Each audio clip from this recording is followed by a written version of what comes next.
Magluluto po tayo ng pinakbet. Mainit na po ang ating kalan. May mantika na at ilagay ang karne.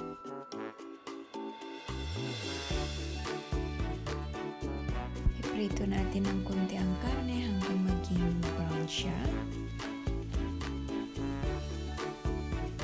Ayan, brown na. Ilagay mga sangkap, ginger, tsaka yung bawang. At syempre yung onion.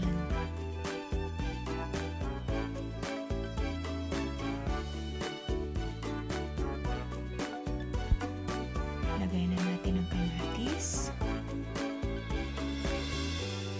Para mas malasa kasi guys, pag may kamatis ang pinakbet. Sunahin natin na ilagay po yung kalabasa.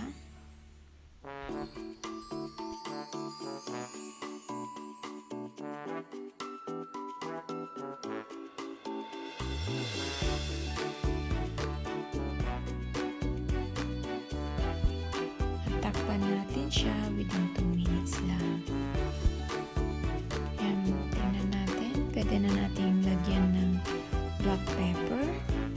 Ayan, paminta. Mas malasa kasi guys. Mas masarap ang pinakbet.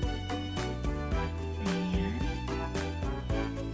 Siyempre, dahil wala akong magic sarap, ayan, vegeta. Kunti lang. Pwede na natin ilagay mga ibang gulay.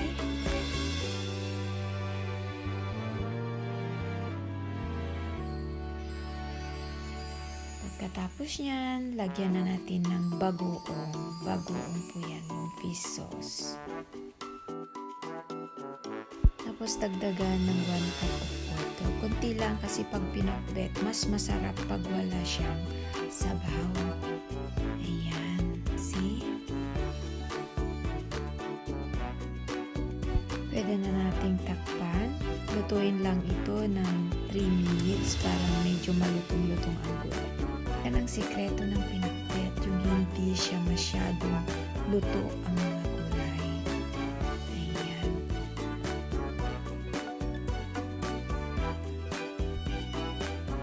Perfect ang aking pinakbet, guys. Ito ang paborito ng aking mister. Ayan. Diyan siya na pamahal sa akin. Ganito ako magpakbet, guys. Ilocano version ito. Karamihan na nagluluto ng pinakbet, yung alamang nilalagay. Pero sa akin kasi talagang bagoong lang. Ayan guys, basta wag lang masyadong lutuin ang mga gulay. Yan ang the best. Tsaka konti lang ang kanyang sabaw.